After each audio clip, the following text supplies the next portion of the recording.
Vamos ler a palavra de Deus em Lucas, capítulo 5, nos versos 17 ao 26. Um dia, enquanto ele estava ensinando, encontraram-se fariseus e doutores da lei sentados ao redor, que tinham vindo de todos os povoados da Galiléia e da Judéia e de Jerusalém. E o poder do Senhor estava com ele para curar. Então alguns homens, trazendo um paralítico em uma maca, tentaram levá-lo para dentro e colocá-lo diante de Jesus. Mas não achando por onde o pudessem levar para dentro por causa da multidão, subiram ao terraço e o baixaram na maca por meio de uma passagem até o meio da multidão, diante de Jesus. E vendo-lhes a fé, Jesus disse: Homem, os teus pecados estão perdoados. Então os escribas e os fariseus começaram a pensar: quem é este que profere blasfêmias? Quem pode perdoar pecados a não ser Deus? Percebendo, porém, os seus pensamentos, Jesus lhes perguntou: por que pensais assim no coração? O que é mais fácil dizer: os teus pecados estão perdoados, ou levanta-te e anda? Mas para que saibais que o Filho do Homem tem na terra autoridade para perdoar pecados, disse ao paralítico: eu te digo, levanta-te, pega a tua maca e vai para casa. Imediatamente ele se levantou diante deles, pegou a maca em que estivera deitado e foi para casa, glorificando a Deus. E maravilhados, todos glorificavam a Deus. Cheios de temor, diziam: hoje vimos coisas extraordinárias. Muito bem, vamos orar. Senhor nosso Deus, nosso Pai querido, em nome do Senhor Jesus Cristo, pedimos que o Teu Espírito abra o nosso entendimento para que possamos compreender a Tua santa palavra. Fala aos nossos corações, trabalha em nossos corações e que nós possamos nos tornar agradáveis a Ti em todas as coisas. Nós oramos em nome do Senhor Jesus e Te damos graças. Amém. Muito bem, queridos, vamos observar 3 pontos importantes no ministério de nosso Senhor Jesus Cristo. Aqui vemos o Senhor perdoando pecados, lendo os pensamentos dos homens e curando um paralítico. E aquele que fez estas coisas com perfeição e autoridade, com certeza era o próprio Deus encarnado, que continua sendo o mesmo hoje e o será eternamente. Mas antes de nós observarmos a respeito do Senhor Jesus Cristo, eu queria notar nesse texto o esforço de homens, o esforço que os homens podem fazer quando estão sinceramente interessados a respeito de alguma coisa. E então os amigos deste paralítico, diz o texto, eles queriam levá-lo para dentro e colocá-lo diante de Jesus, para que fosse curado. Mas a princípio eles não conseguiram fazer isto. O texto nos diz que, não achando por onde o pudessem levar para dentro por causa da multidão. E quando eles não conseguiram fazer o que eles queriam, o que aconteceu? O que eles fizeram? Eles desistiram? Eles ficaram ali lamentando por aquela situação? Não. O texto nos diz que eles subiram ao terraço e o baixaram na maca por meio de uma passagem até o meio da multidão diante de Jesus. Veja, o objetivo foi alcançado. A atenção do nosso Senhor Jesus Cristo foi atraída ao paralítico e este foi curado pelo poder do Senhor. O que nós notamos, queridos, através do esforço, do trabalho árduo, da perseverança daqueles homens, eles foram bem-sucedidos em conseguir que o seu amigo paralítico recebesse a grande e completa bênção da cura do Senhor. E nós vemos então a importância do esforço, da dedicação e da perseverança. E essas coisas, queridos, são uma verdade que nós percebemos ser necessária em todas as áreas do nosso viver.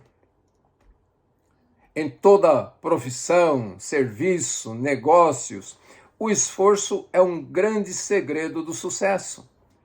O homem prospera não por causa da sorte ou por coincidência, mas sim por causa de um trabalho árduo. Uma das regras de conduta para quem quer obter sucesso é que sem esforço não haverá resultados. Por isso nós devemos entender que o esforço, a dedicação e perseverança são essenciais, tanto no bem-estar e prosperidade de nossas almas, quanto de nosso corpo. Em todo o nosso empenho para nos achegarmos a Deus e nos aproximarmos do Senhor Jesus, temos que mostrar a mesma seriedade resoluta que estes amigos do paralítico demonstraram. Agora, veja, nós não estamos nos referindo à salvação, porque cremos que a salvação é somente pela fé, somente em Cristo. Mas estamos nos referindo ao progresso na vida cristã. Billy Graham, certa vez, disse o seguinte: a salvação é de graça, mas o discipulado custará tudo o que temos. É uma verdade, nós não podemos deixar que as dificuldades nos impeçam, que os obstáculos nos privem de fazer aquilo que realmente contribui para o bem da nossa alma. Em especial, temos de manter isto em nossa mente quando nos referimos ao assunto de ler regularmente a palavra de Deus, de ouvir uma pregação da palavra do Senhor, em observar o dia do Senhor e nos dedicarmos à oração particular. Em todos esses assuntos, precisamos estar alertas contra a preguiça, contra a distração e as atitudes de ficar sempre apresentando desculpas pelo não fazer. A necessidade que temos de alcançar o alvo tem de ser aquilo que nos motiva a descobrir maneiras para mantermos essas disciplinas. Se não podemos praticá-las de uma maneira, devemos então procurar descobrir outras maneiras para manter essas disciplinas espirituais. Precisamos determinar em nossa mente que vamos realizar isto, pois a saúde de nossa alma está em jogo. Devemos preservar tais hábitos, ainda que estejamos passando por inúmeras dificuldades. Veja, queridos, se os filhos do mundo se esforçam tanto em busca de uma recompensa corruptível, temos que nos empenhar muito mais na busca da coroa incorruptível, como o apóstolo Paulo disse lá em 1 Coríntios, capítulo 10, nos versos 23 ao 27. Então, diante disso, surgem algumas perguntas. Por que os cristãos se esforçam tão pouco em sua vida espiritual? Por que se dedicam tão pouco? Por que gastam tão pouco para obter progresso espiritual? Porque eles nunca acham tempo para orar, para ler a Bíblia, para ouvir a pregação da palavra de Deus, para prestar culto ao Senhor. O que justifica essa constante atitude de se desculpar por negligenciar os preciosos meios de graça que o Senhor nos concedeu? Como podemos explicar que os homens são tão zelosos em assuntos relacionados ao dinheiro, ao negócio, aos prazeres, política, mas não fazem nenhum esforço em benefício de sua alma? A resposta a estas indagações é simples. Estas pessoas não pensam com seriedade a respeito da sua salvação. não percebem que muitas vezes estão enfermos espiritualmente falando. Parece que não têm consciência de que necessitam deste grande médico espiritual. Parece que não sentem que sua alma corre risco de perecer eternamente. Não veem utilidade em se esforçarem no que se refere à sua vida espiritual. E o que vemos, queridos, que em trevas como estas, milhares de pessoas vivem e morrem todos os dias. Mas realmente felizes são aqueles que reconhecem o perigo em que estão e passam a considerar tudo como perda para ganhar a Cristo e serem achados nele. Agora, vamos observar então a bondade e a compaixão de nosso Senhor Jesus Cristo. Quando aquele paralítico foi colocado diante do Senhor, 2 vezes Jesus falou com ele com bastante ternura. A princípio, Jesus lhe dirige as palavras tão maravilhosas como estas: homem, os teus pecados estão perdoados. Em seguida, acrescentou palavras que, no aspecto de produzir conforto físico, eram secundárias à bênção do perdão. Então Jesus disse ao paralítico: levanta-te, pega a tua maca e vai para casa. Veja, primeiramente, Jesus deu a ele a certeza de que sua alma estava curada.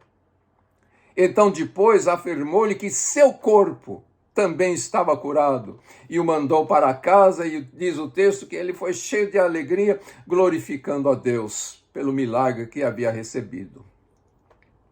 Precisamos sempre nos lembrar, queridos, desses aspectos do caráter glorioso e maravilhoso de nosso Senhor.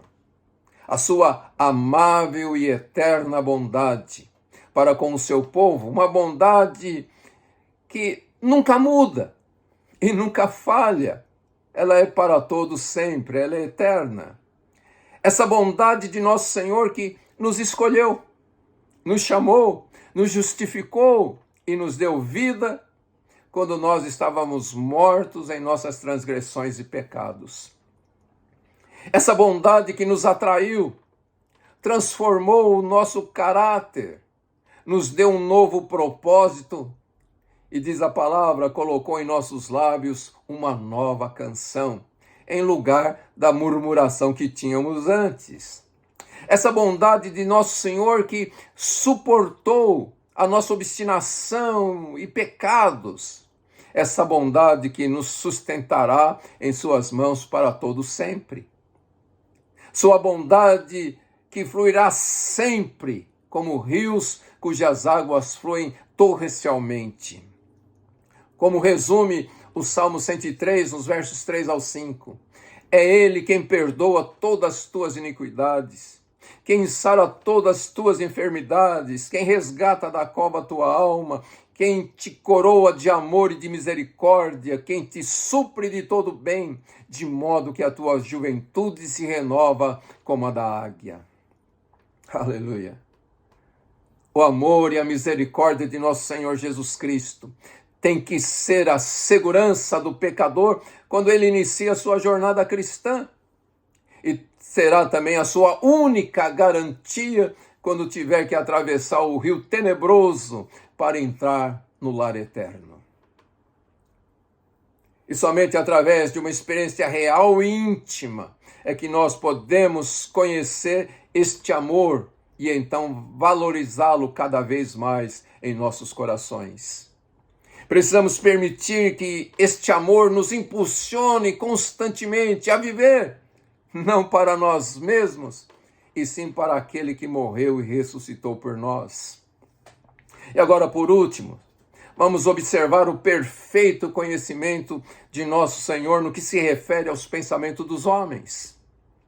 Quando os escribas e fariseus começaram a pensar no secreto do coração, acusando Jesus de blasfêmias, o Senhor sabia o que eles eram de fato e os envergonhou publicamente.